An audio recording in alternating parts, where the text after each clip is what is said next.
Good afternoon, everybody. It's Lee Foster here of Revitalise, Connecting People, and welcome to the business-focused podcast that is Revitalise Meets, live on LinkedIn at 5 and live on the Revitalise Networking YouTube channel.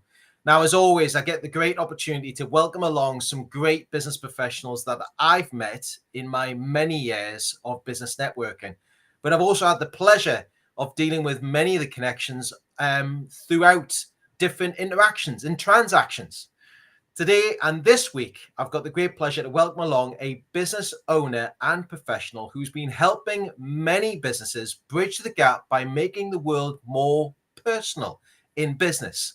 As the world turns more impersonal, the more personal as a business we have to become. And what this lady's been doing is actually putting people's brand in front of people's eyeballs, actually helping them with their stomachs by giving them some sweet treats, but also bridging the gap in building great, long-lasting business relations. Can you welcome with me this week as my guest on Revitalise Meets, the one and only Jennifer Walker of Luxury BakeBox Gifting. Jennifer, how are you today? I'm very well, thank you, Lee. Very well, lovely to join you. Oh, your mum, I've been trying to get you along to this for a long time to be one of my guests. And eventually we nailed you down and got you to come along. So thank you for that. For everybody who's watching and listening to this afternoon on YouTube and LinkedIn, can we start things off? Because I've known you for a while now, and we really met off the back of through COVID and lockdown and everything else. But would you mind sharing with everybody a bit about the business journey so far with Luxury BakeBox Gifting? But where did it start from and where are you right now? Yeah, of course.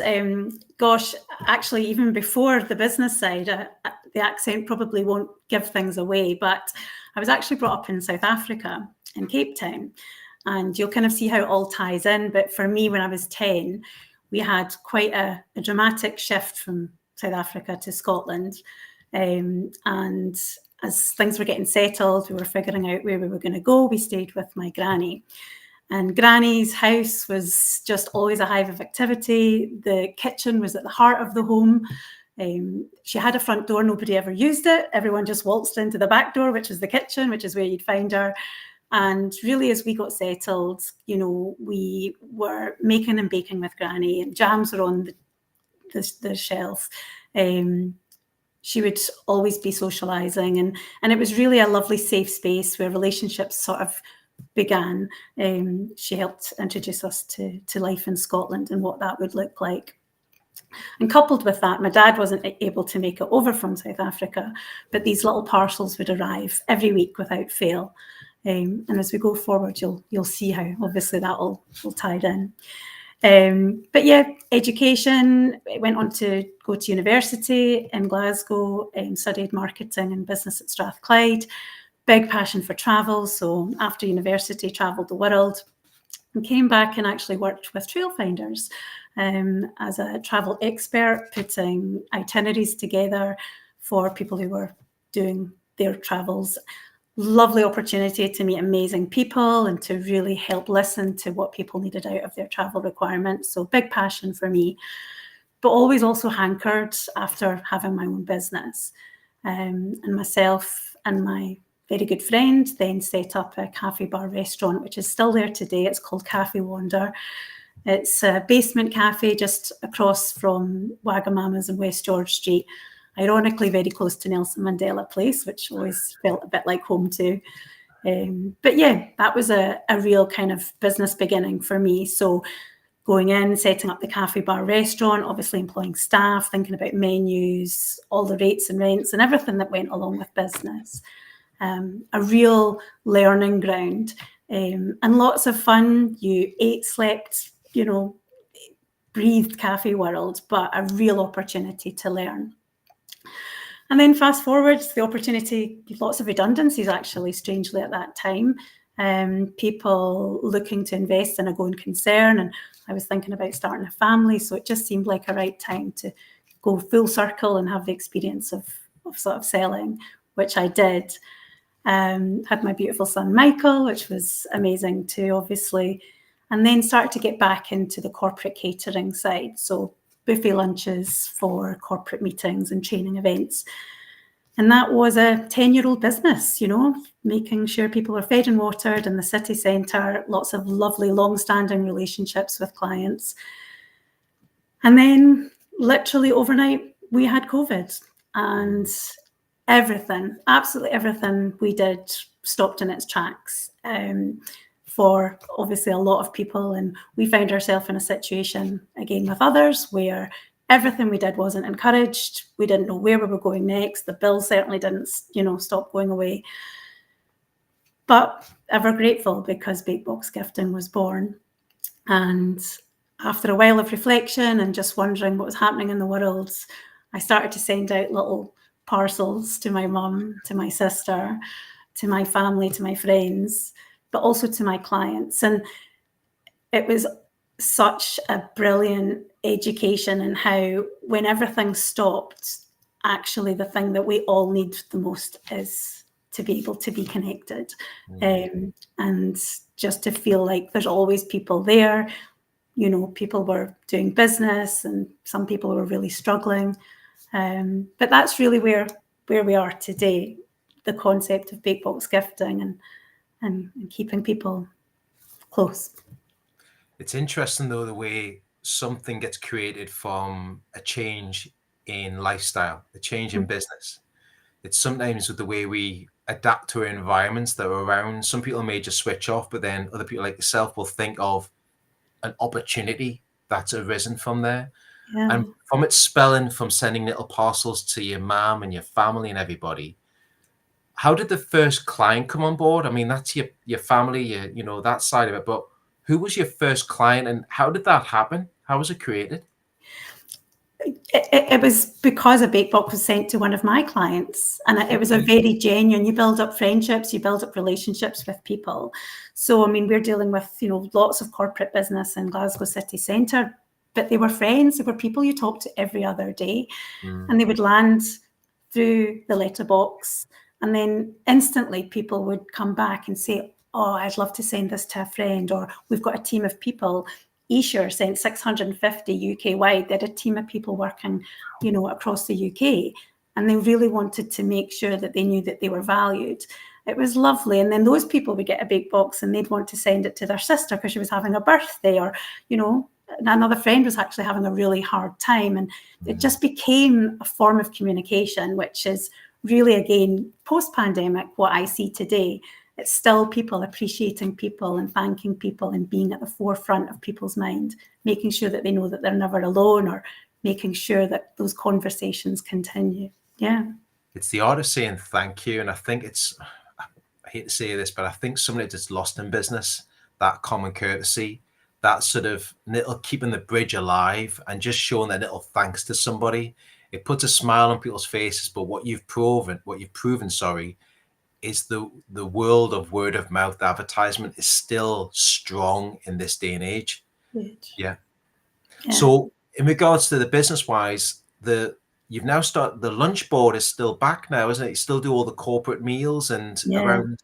Very much so. I mean, it's very different. Very, Mhm. very different landscape. Monday and Fridays tend to be quite quiet, but then you can never anticipate who's ordering what and when. So both businesses very reactive, which is lovely. It's what's exciting and it keeps you on your toes. And it's lovely to see the life in the city again. But obviously with BakeBox Gifting, it's not just location specific, it's a UK-wide send, which has been an amazing opportunity to speak to so many different people from different industries, really connecting UK-wide. You can post a BakeBox today in Glasgow and it arrives in London tomorrow morning. It's phenomenal.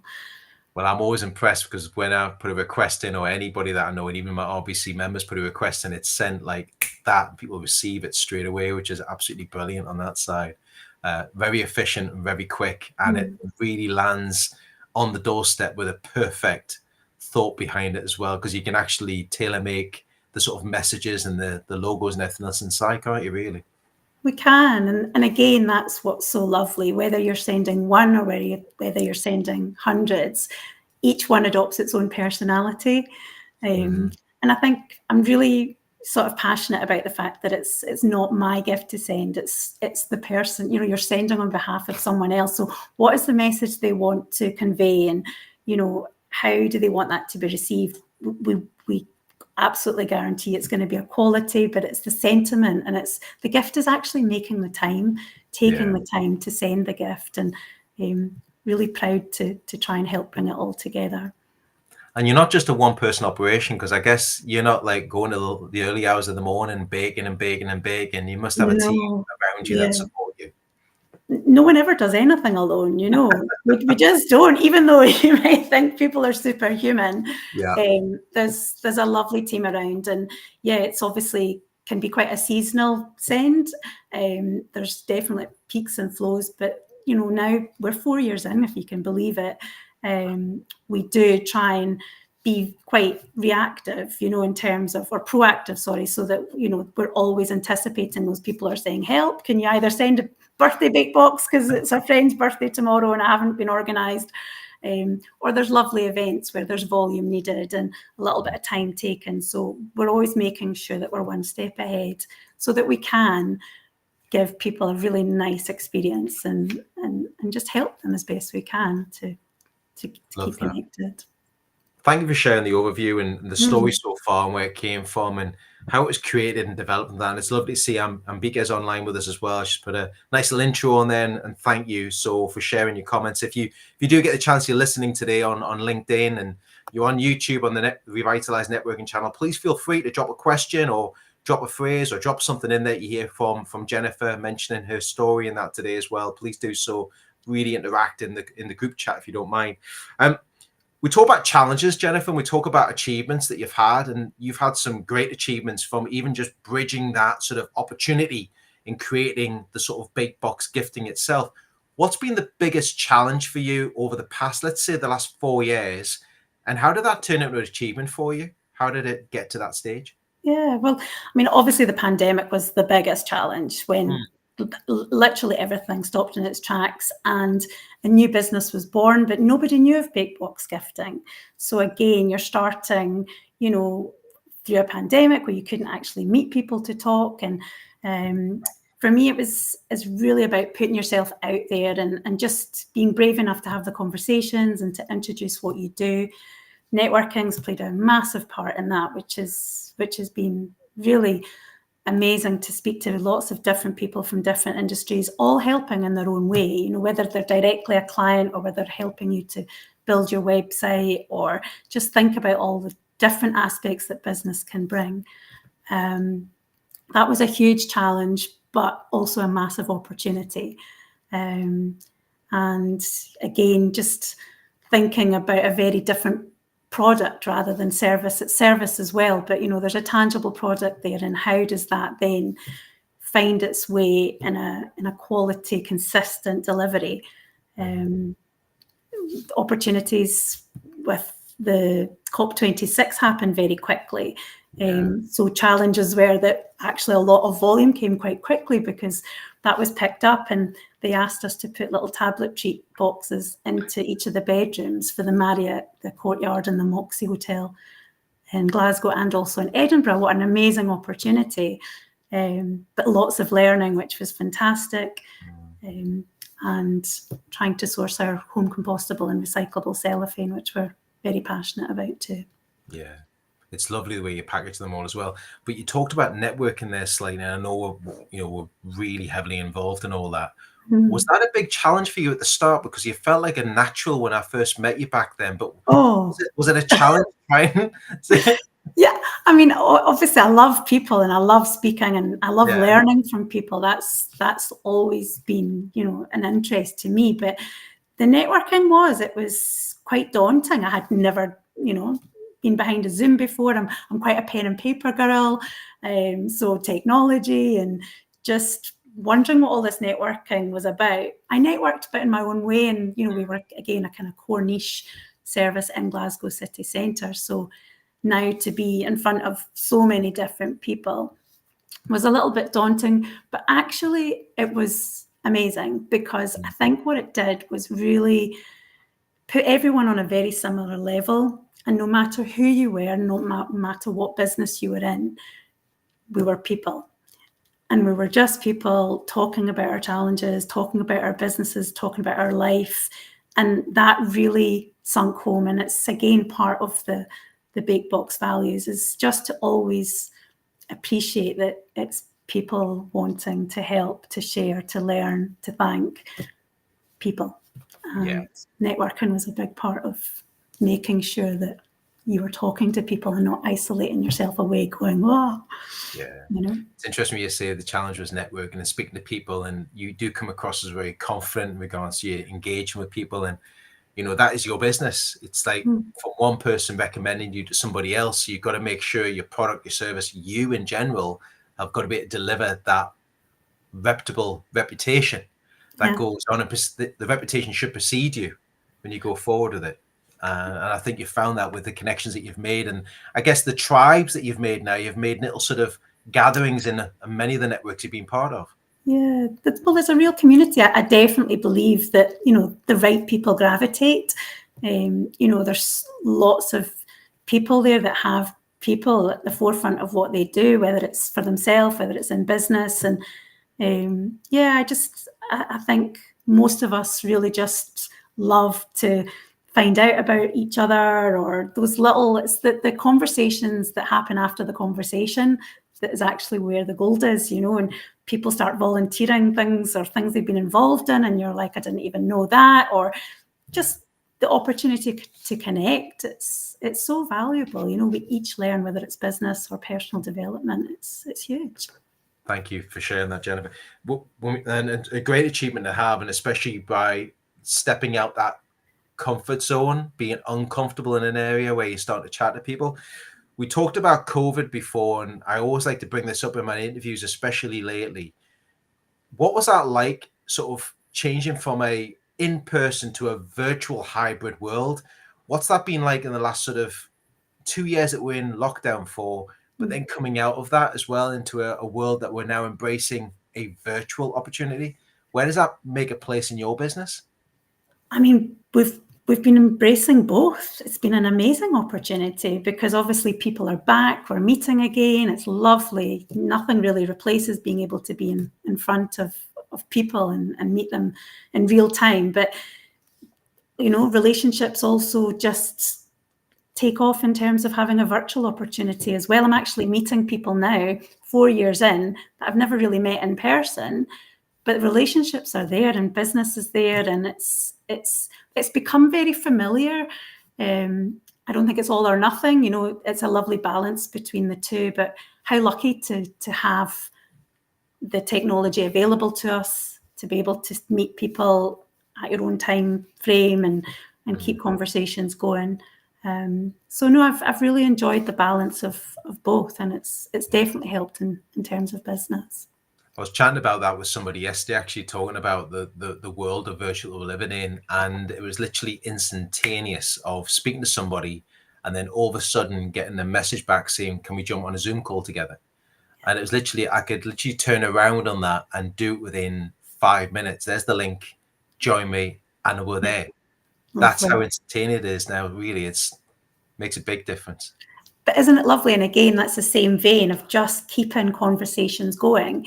We're not sitting in a world where we're like, oh, I'm not going to meet them until 17 weeks on Thursday. And, then you become forgettable, or other things take the priority. And just to keep those little kind of touch points of speaking to people or keeping in touch, it's where relationships really have the opportunity to then grow. And it's, They do indeed.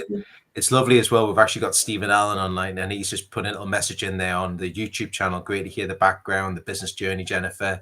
It's without a doubt a fabulous product and service that you offer that he's put in there as well. And Ambika's on LinkedIn and on YouTube. She's got 2 screens going at the same time here. So if you are listening in and you want to share any sort of comments of what you hear from Jennifer and myself chatting about, especially Jennifer's journey, especially with BakeBox gifting, any recommendations, testimonials, drop it into the chat area. We're happy to hear that and see that as well.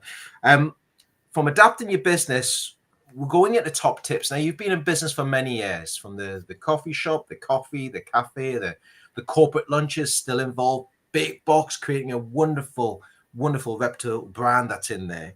What would be your top tips? If you could pick 3 top tips, what would they be to entrepreneurs, solopreneurs who are listening in right now? What have you been shared, and what will you share yourself as a golden top tip for people? Yeah. Well, the first one, I think, quite obviously, is just be personable, be personal. Just be yourself, be you, and, don't be afraid to just have the conversations and actually always try and, I guess, add a little bit of you into each conversation that you do so that you add value, and when we're thinking about all of the people that you meet, it's the little touch points, those little personal touches, I think, that really, again, help you to just be remembered so that conversations keep continuing. Being visible and consistent as well is very important. It can be quite overwhelming at times, especially if you're starting off and putting yourself out there. But certainly with BakeBox gifting, the amount of times when people are ordering a BakeBox and you're asking them, can you help us with how you found out about us? And they've been following the social media journey. They've never interacted, but people are watching, and it's important for people to know what you do so that when it's the right time, they can either help refer you on, or, they look to you as that go-to. And yeah, the third one would be to keep moving forward. Keep, no matter what life throws at you, just keep moving forward. Someone once said, and I thought it was so powerful, they said, make a phone call today. And they said, no, just write down the telephone number. Tomorrow, make that phone call if it doesn't feel right, but just keep moving forward, and you'll be surprised at how you look back and you realise how far you've come. I actually love that. And it's what I've actually just put in there. I'm just typing it into YouTube. I've dropped that in for everybody who's watching as well. Jennifer's top 3 golden tips in business. Number 1, be you and be personal. Remember where you came from. Remember the people who you're dealing with. Be you always. People deal with you individually. Number 2, be consistent and visible in what you're doing, regularly, consistently as well. And this is on YouTube, by the way, so I'll probably copy this and drop it into the LinkedIn as well. We've also got number 3, keep the focus, keep the drive, and keep moving forward with your business. I think a lot of people forget about what we're trying to do with that. They keep forgetting. Like Jennifer saying, I agree with this, Jennifer. We get so many obstacles thrown at us. We have to keep moving in our environments, and we keep having to adapt our businesses to be reactive and moving within the industry that we're working in as well. Yeah, 100% agree with that. Some sure. Good points there. So I've dropped that in. We've got Emily Matheson as well. The millionaire shortbread is absolutely favorite. There we go. Got one there. So nostalgic for many, and everyone has their favorite. It's a real conversation point. Tablet's fine. I'm not allowed too much tablet, Jennifer. You know what I'm like with some of these events? I go wired off the moon with coffee and tablets. I've got to slow it down slightly. So thanks, Emily. Thanks for joining us, and thanks for joining on the YouTube channel. If you are joining us on YouTube for the first time, don't forget to subscribe to the Revitalise networking channel as well for more interviews, and listen back to this interview as well with Jennifer. We're going on to personal development. You take time out of family is close to you. Family is really close to your heart. And I notice you get a real big bridge between family, personal time, and business. You take time out for you. A lot of holidays, by the way. I know it's a lot of holidays. Passion for travel. I told you that. Passion for travel. Yeah, passion for travel. What's your thoughts on personal development? And do you take time out to improve your business development, about you and your business? Do you take time out from working in the business? I'm getting a lot better now, and I've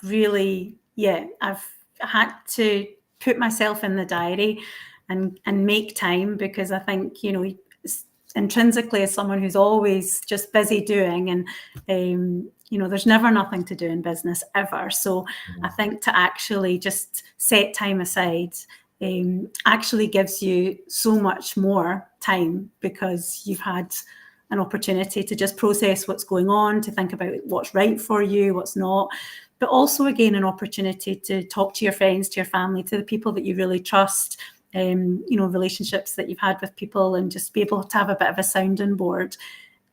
those exchanges are massive. They help to really, give so much weight in business, I think, going forward. Yeah. And nature, actually taking time out, really important to step away from the computer, step away from the chocolate brownies, and actually just appreciate, the balance, which is lovely and needed. Do you know what's really interesting? Again, I always hear these little interesting little things that people drop into the conversation with these. And what you mentioned there was soundboard with your family.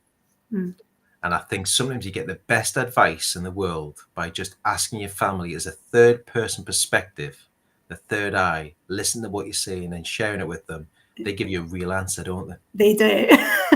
And it's so welcomed. And that's everyone, again, be you, and even we all make mistakes, or we all just, question things in our head. But to have a lovely safe space when you can actually unapologetically just come out with things and be able to talk things through, it's lovely. Yeah. Needed. And do you do, I always ask this, do you listen to a lot of other podcasts, or do you read other business books as well? Do you take time out to do anything like that? Yeah, I'm actually a big radio listener. I love Chris Evans in the morning is my thing. I'm up at crazy o'clock to be able to listen to him. And he has a lot of podcasts, people on, which is I then kind of link to. And networking obviously has been a big opportunity to learn from real life experiences. But there's a couple of books. My dad actually gave me one. It's called Who Moved My Cheese? You might know it. It's an oldie but a good one. Dr. Spencer Johnston, and it's all about change and what do you do? Life keeps changing, and how do you adapt? How do different people react to change? What do they do about it? And also thinking about what your cheese is. Everybody's cheese is different. It's about a maze and these mice trying to find their cheese, and what's important to you in business and life. What's the balance, and where do you want to get to? So a fun one to read. But yeah, always keen to listen to recommendations of podcasts, and everyone's got something to share. Yeah, I've actually just dropped that comment. You probably saw me type in the background there. I've just dropped that into the YouTube chat comment boxes as well. Jennifer's business book recommendation, Who Moved My Cheese? I like that one. It's a good one, that one as well. There's plenty more to choose from, but I think it's always, you talk about nature there before, I'll just briefly talk about this, is taking time out to breathe. For me, it's more of going for a walk or a jog and just putting the headphones on and just completely disconnecting altogether and taking time out in our daily schedules. And you've got to make time for that, haven't you, really, for that nature time? 100%. And it's whatever people find is available to them. But nature's outside, it's available to everybody, which is amazing. And really, sometimes people give themselves a hard time because they don't feel they've got the time to go out and to have a walk. But you're still thinking, you're still, processing, you're still coming up with creative ideas or thinking about what you'd like to do or what's happened. It's a real opportunity, I think, just to take time to settle the thoughts and to think things through.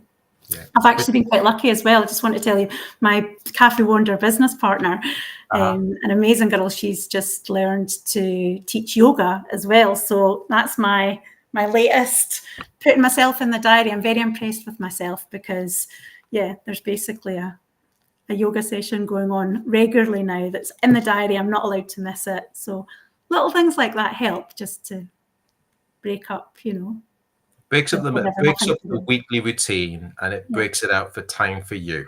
And conversations happen at the same time, There's another good point as well for whoever's watching and listening, right? Is that sometimes you haven't got to be doing the natural business networking, etc. But people have conversations on a mat on yoga, sitting in a coffee shop somewhere, just in your own time, walking through the fields or forest or going for a nature walk, etc. as well. Yeah. All these conversations happen in some way, shape or form, and you never know, an opportunity always arises from somewhere that can help you or personally out as well. I think some of the biggest business has been from those little exchanges. I think it's so important for people to remember that, you know, and yeah, you think that those little interactions don't matter, and all of a sudden the relationship sort of blooms, or there's just an opportunity. It's lovely. Yeah, nice to see. We always hit crossroads in our life, and it's conversations that I have that take you down a different path, maybe the same objective you're trying to get to, but it'll take you down that path, and you meet so many different opportunities in that as well. I think that's so important.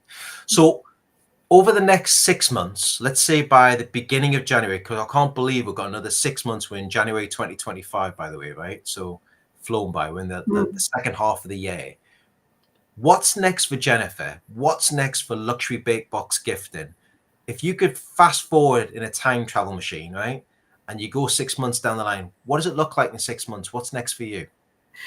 Well, we're actually in a new phase now, which I'm very excited about, because again, pen and paper girl, but we're going down a CRM route. We've had some amazing advice.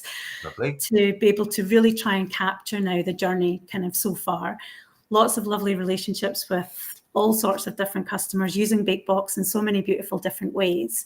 And what's most exciting, we have a lot of customers who use BakeBox on a regular basis. The logo's there, the message might be the same or slightly different, but we're trying to develop a portal over the next 6 months so that people can easily come in and have a look at the messages and the gifts that they've sent, and be able to tweak it and reorder and send, and really be part of a sort of BakeBox family, you know, behind the scenes, to just have access to be able to do things efficiently, and again, helping everyone with time, because that's, as we all know, the biggest thing that everyone's needing help with is, please, can you just help to thank these people? Can we just get a list to you easily, and then can you take care of the rest? Absolutely fine, no problem. Yes, of course we can. So I'm really excited about that, Lee. It's a whole new learning curve. It's never something I've not done before, but there's people out there that can make it happen, which is exciting. Do you know what's great though? It's like every business owner hit a plateau in their business, in a good way, a good plateau. They've actually increased, they've expanded, they've grown, and they get to a plateau, and then they think, right, where do we go to next? And it's those little steps that you go, I'm going to go through this door, and that's going to take me to the next little stage of the business. And it's usually that expansion time. So it's a time of change in a good way, a time of looking at new ideas, which feels a little bit uncomfortable, which we need to in business, but it bridges the gap into going to that next stage for you. Exciting times, Jennifer. It is, and again, it's, you know, it's speaking to different people, and again, learning as you go. Never ever taking it for granted that other people have got so much to share, and they've been and done this before, and opportunities and conversations happen along the way. So yeah, really excited. It'll be nice to see where it goes. Love that. Thank you very much for sharing that. Success is just around the corner, even more for you, so Jennifer, as well, on that one. Everybody's watching and listening now, maybe asking the question, who is a great business introduction for Jennifer Walker and Luxury BakeBox Gifting? So if someone could knock on the door, that's me knocking on the door, by the way, and they're actually saying, here's a great, I'm good at sound effects, can't be helped, right? So who's a great business introduction for you, Jennifer? Well, yeah, I mean, we're a people-based business, so it's definitely with businesses and people, with people at the heart. We do lots of business with the financial sector, so mortgage advisors, wealth management teams, HR consultants, recruitment consultants, wedding venues, people that are dealing with people on a regular basis, that really appreciate, you know, the business that they're getting, and really sort of building relationships and valuing just the conversations and the business that they get. Whether it's one or whether it's hundreds, it's phenomenal to see one BakeBox and how that ripple effect grows. So it's really just introducing people who want to thank, people who want to appreciate, the people that are in their circle, whether it's their friends, whether it's their business clients and world. Always a lovely introduction. And make sure I can actually spell these properly as well. So I just put in there, showing appreciation and thanks to their clients. I'm just going to drop that in. It shows how quick and efficient I am on this one for you. So I've dropped that actually in the YouTube as well. And thanks for sharing that for us, because it's always important, I think, when we're doing these chats and I do these podcast interviews with everybody. And for me, it's always, that's why I class it the Business Focus podcast. It's about you. It's what you're looking for itself. And we've just put on there financial, HR consultants, wedding venues, solopreneurs, individual, corporate, showing appreciation and thanks to their clients. That's in a nutshell in there. So I've dropped that in the YouTube channel. So if you think of anybody that you could introduce to Jennifer, I guess the best way is either go to your website, which we've just shared earlier, or to your social media platforms as well, which is on... Yeah, LinkedIn, Facebook, Instagram, and very, very recently TikTok, which again is a whole new world. So any TikTok advice out there, please send it this way. But no, it's, again, different platforms suit different people, but LinkedIn's been amazing. It's been a real opportunity to speak to lots of different people using, and using BakeBox in different ways. So yeah, just looking to just keep talking and again just keep the conversations going from our side as well. What made you go, just before we wrap this up, what made you go down the TikTok route? Sorry, there's other platforms available, but TikTok, why did you go down? Yeah, just people suggesting it. I think just giving it a try and seeing what's out there. It's fascinating. Again, social media has been a whole new world. Very different conversations from different platforms, but TikTok, I think we could have a lot of fun with just breaking open, a caramel shortcake and just watching people go, give me caramel. Yeah. So just having a bit of fun, different messages, and just, again, putting ourselves out there, and just, if people don't know who we are and what we do, then how can they get in touch and ask us to help them with what they've got in mind? So, right. Just looking to see what TikTok world's got in store. There's a phrase I use quite regularly, and people hear me use it all the time. Who knows what you know? You educate your audience regularly, consistently about caramels and various different things that they know. When it drops in people's minds, they go, yep, cup of tea, we need a BakeBox. Again, we've got some great comments just before we wrap up. We've got Mark Thulis on there as well. We've got Jenny from the box. What a legend. There it is. Thanks very much, Mark. And we've got Mohan on there as well. Great podcast, Jennifer. Missed the first 10 minutes, but still managed to listen to most of it. Little things matter in life as it helps us build big business. Drop of water helps fill the ocean. Love that, Mohan. That is deep. And sorry, that's a bit of a pun. That is deep. That is a really deep little quote on that one. Little things. They really are the biggest things. It's nice. If we did one small thing every single day, it'll make a massive difference to people that are out there right now as well. Thank you so much. Jennifer, thank you for joining me today. It's been an absolute pleasure. I've known you for a long while, but it was actually nice just to chat about you and your business journey. It was, Lee, and thank you for all the support. You really are, always there championing people too, and it doesn't go unnoticed. So yeah, thank you for being everybody's sounding board and just for, giving people opportunities to talk and to share and for all the lessons, because they've been abundant, which has helped massively. Thank you. You're an absolute pleasure, Jennifer. Thank you so much. And thank you very much for everybody who's joined us this afternoon. It's great seeing the interaction in the chat area. It's brilliant. We've seen little messages dropping in there, little sort of thank yous to Jennifer, speaking about what she's done, comments about the podcast here today as well. If you would like to come along and join us again, please do so. All you need to do is click the bell or subscribe to the Revitalise Networking YouTube channel, or you can keep track of us on the Revitalise Networking company page on LinkedIn. But the YouTube channel is there because we've got many more interviews coming up over the next few months, up until past September, actually. We've got many interviews coming with many business professionals from not just locally, but globally come along to join. We're sharing their golden nuggets or treasure troves of information and top tips from their business journeys as well. Our next one, we're taking a break for a week, but we'll be back the week after on the 23rd of July. And I'll be welcoming along Ian Fife, and that's Ian Fife from AlbaPay. He's got a very interesting backstory, where he came from and where he is right now with AlbaPay and his business. But as always, I would highly recommend, if you haven't done so already, connect with Jennifer on LinkedIn, hit that connect button, start the conversation, because you never know where that conversation is going to take you. Thank you very much from me. Thank you from Jennifer for joining us here today. Thank you for everybody who's engaged in the chat. We look forward to seeing you at the next Revitalise Meets, the Business Focused podcast. Thanks again. Have a great rest of the week. And as always, happy connecting, everybody. Bye-bye for now. Thanks, now. See you.